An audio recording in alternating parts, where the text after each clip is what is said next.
What is up, college football fans? I'm back after a little hiatus, and we got a good one in store today. I'm going to be ranking every single projected starting quarterback in the Big Ten Conference, from the worst to the best. This is going to be my projection based on how they played, how talented I think they are, the supporting cast, and I'm going to be ranking them from 18 to 1. Let's go. All right, number 18. I'm sorry, Purdue fans, but I got Malachi Singleton, the transfer quarterback from Arkansas, coming to Purdue, presumably to be their starter. Now, I like Purdue's new coach, Barry Odoms. I think he is a very good coach, and he gets the most out of his quarterbacks. You saw that at UNLV with their weird quarterback situation that they still managed to make work, be the second best team in the Mountain West.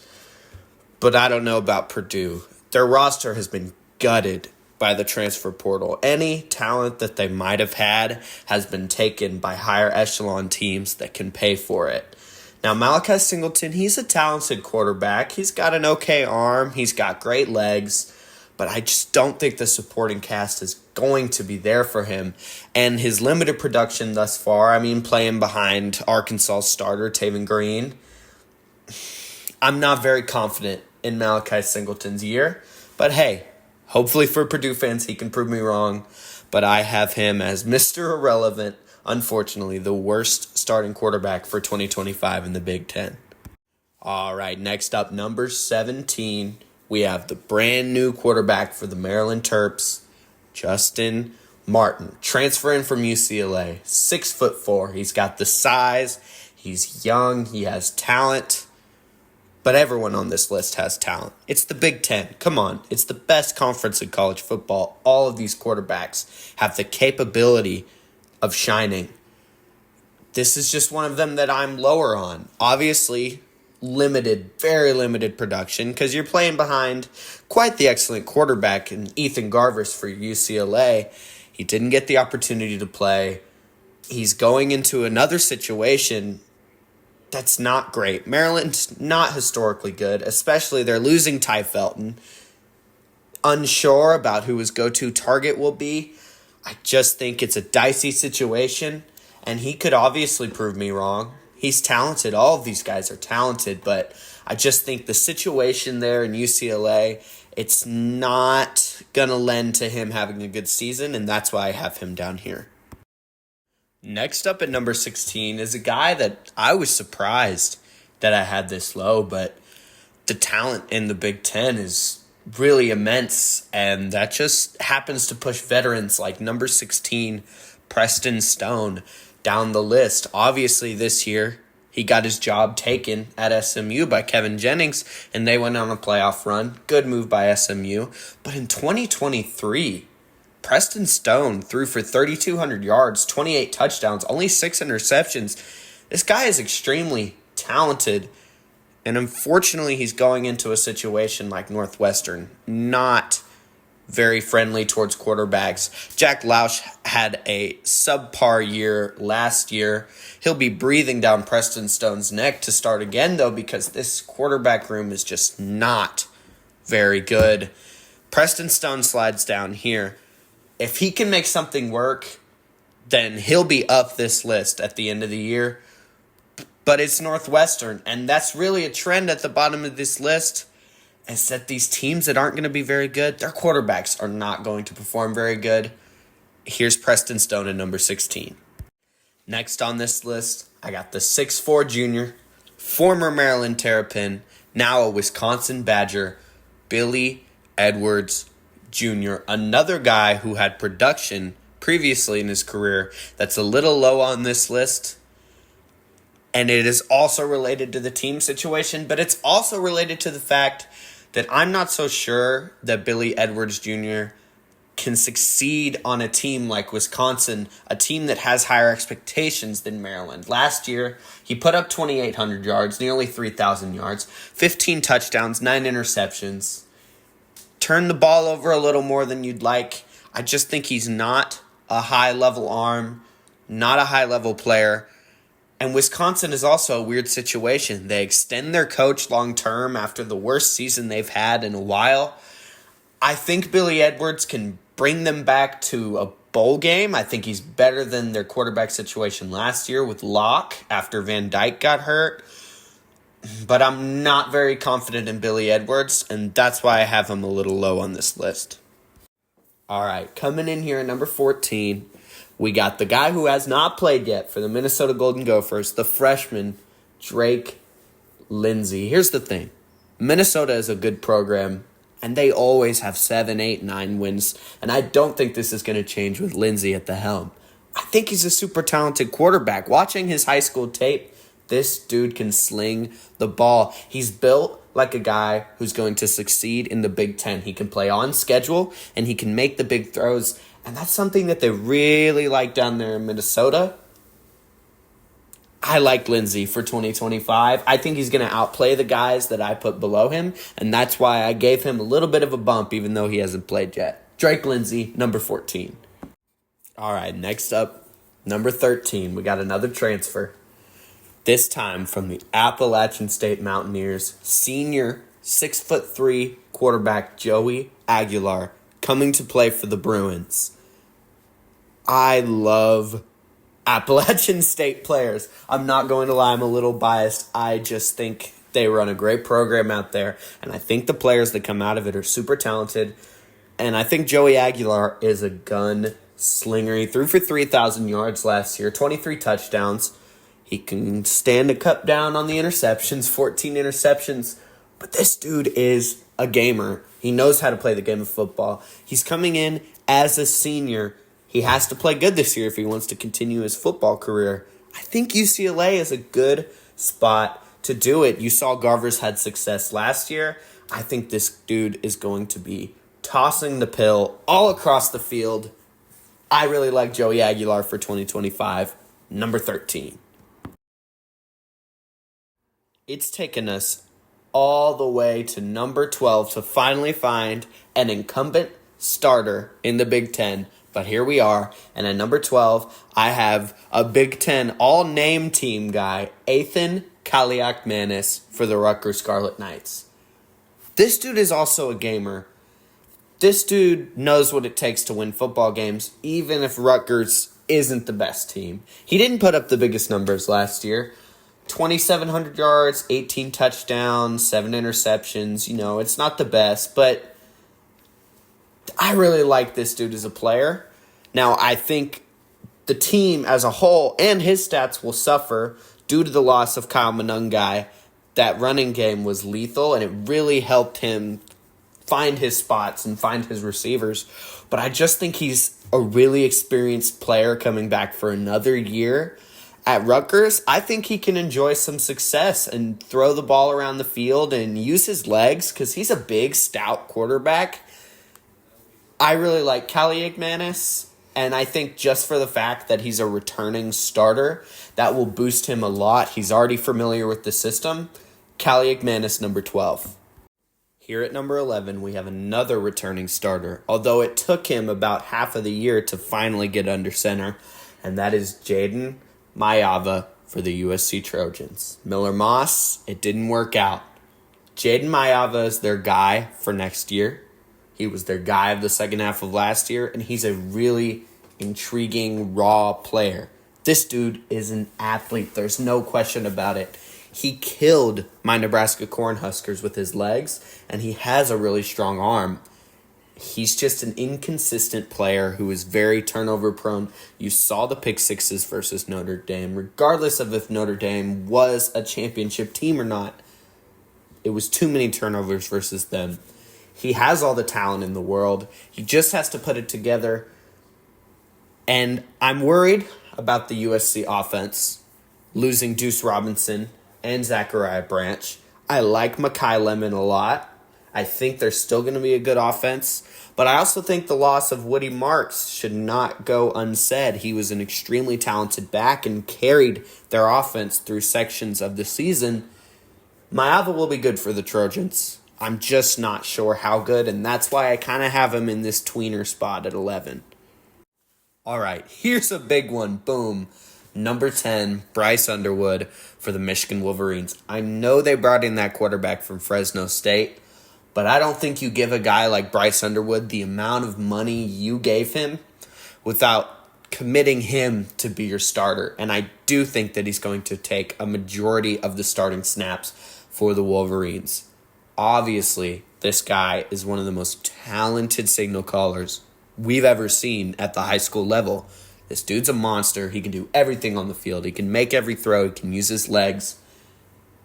But he's a true freshman in the Big Ten. We've talked about how good the Big Ten is, and we know that true freshman quarterbacks can really struggle in these hostile Big Ten environments. I think he's going to be an excellent player at home, but I think when he has to go on the road and play some of these teams on the road that have rowdy environments, he might struggle. And that's why I have him at number 10 and no higher.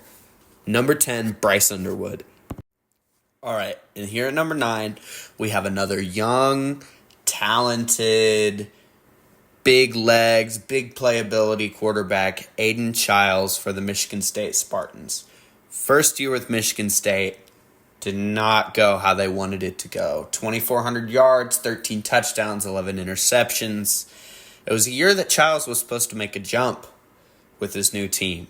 But going into year 2, he knows the offense. He knows the players on the team.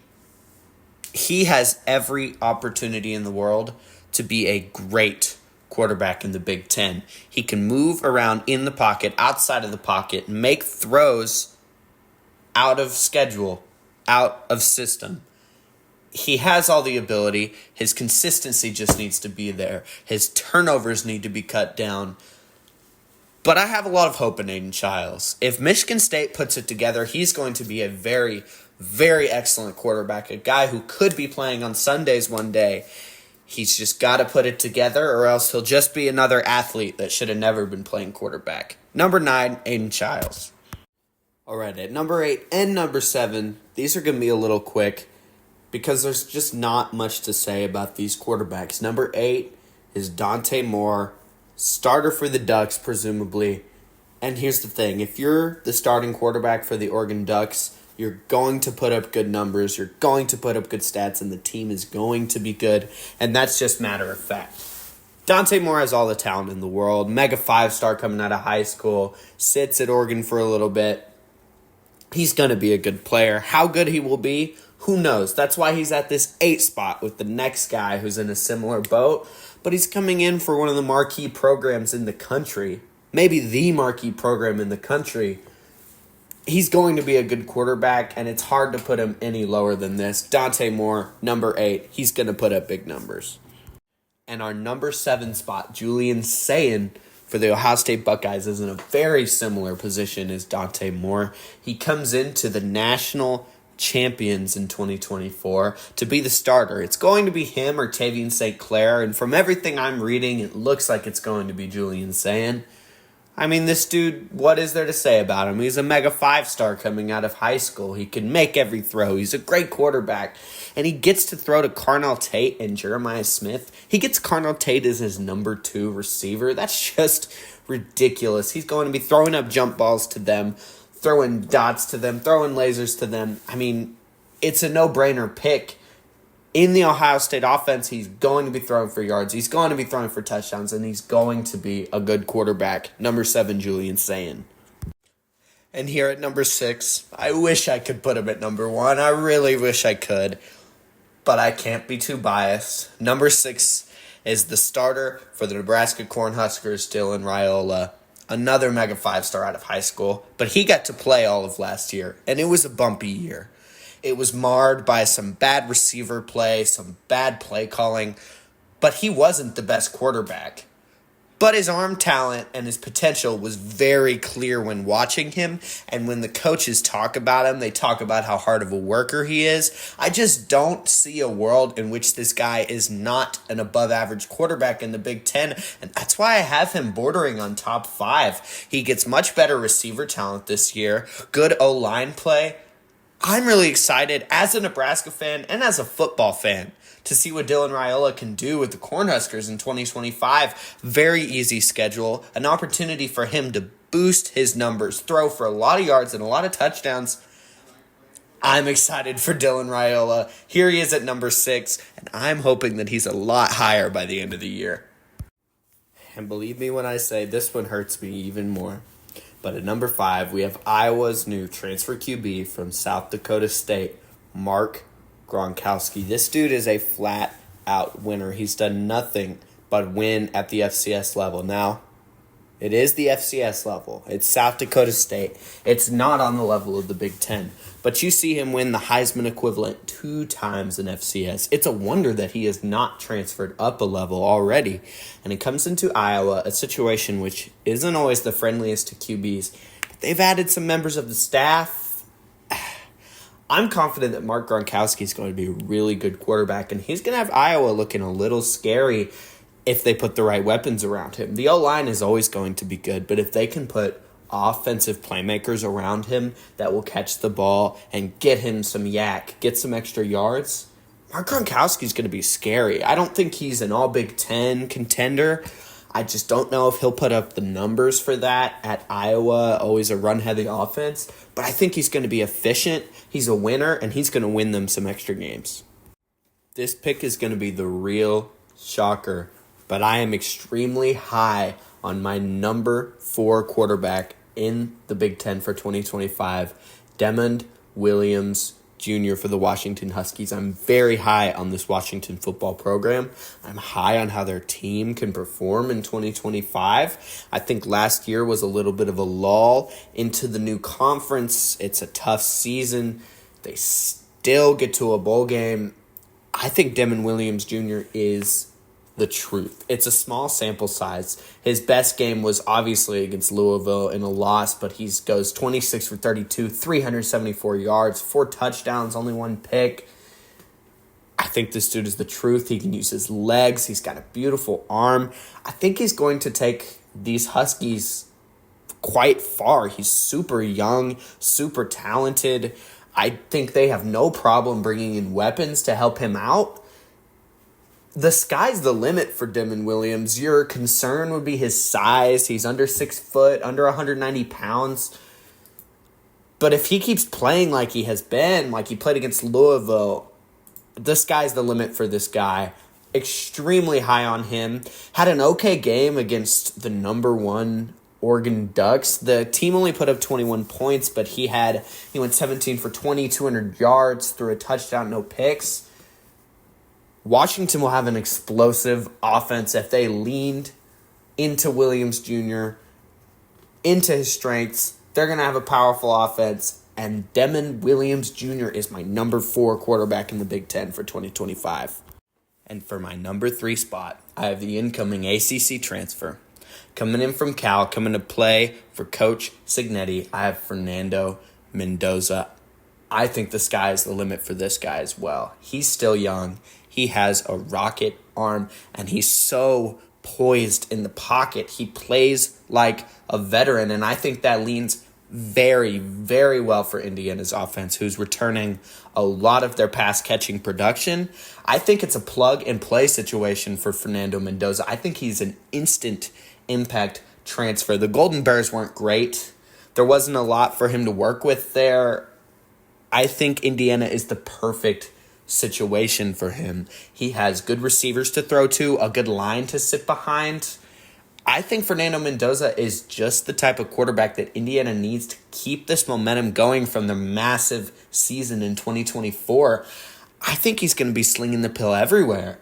I think he's going to be dishing the ball around the field to all his receivers, and I think Indiana will be able to retain a lot of the momentum that they got from that last season, and I think Fernando Mendoza will be the catalyst. Look for him to be an all-Big Ten selection. Look for him to have some monstrous 300, 400-yard games, 3-touchdown, 4-touchdown, 5-touchdown games. That's Fernando Mendoza, and that's why he's my number 3 quarterback in the Big Ten for 2025. And here, my penultimate spot, number 2 quarterback in the Big Ten for 2025. This is a lot of people's consensus number 1 best quarterback in the Big Ten, and I just don't see it. I see the talent for Penn State's Drew Aller. He's a great Nittany Lion.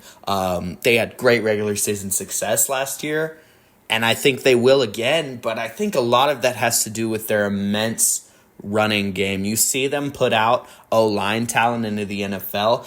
Both of their lead backs, Nick Singleton coming back for 2025, I think is going to help Aller a lot. I just don't know if he has that it factor, the ability to take over a game that would have me put him at number one. I don't know if he has that ability. You saw in the playoffs, 0 yards to their receivers in that last game of the playoffs. That's inexcusable. You're not using the weapons that are out there. You're not dishing the ball around. And don't get me wrong, I think Aller is an excellent quarterback. Had the opportunity to go to the NFL this year, skipped out. He's going next year, but I don't see it as much for Aller. I don't see him as a consensus top 5 pick for next year's draft. I mean, I see guys like Arch Manning a lot higher on my boards for that year, but Aller's a great quarterback. Penn State's a great team. He's going to have a great year. I just don't think he has what it takes for me to call him the best quarterback in the Big Ten, but he could definitely prove me wrong this year. If he comes out and has a monster year, he's really taking over games. That's what I'm looking for with Aller. I need that Mamba mentality, the killer instinct to put the ball in his hands to win the game, and that's not what it has been so far, and that's why he's my number 2 for 2025. And for my number 1 quarterback for 2025 for the Big Ten, and you're going to have to hear me out here, is Luke Altmyer. This dude is a flat-out baller and a flat-out winner, and I think it's as simple as that. You see Illinois way overachieved on their expectations, winning 10 games and defeating potential playoff team South Carolina in their bowl game. This dude is a winner. Whenever Illinois has needed him, he has stepped up with pinpoint accuracy. This guy throws frozen ropes to people. It's like he's walking down the field and handing the ball to them personally. That's how accurate this dude's passes are.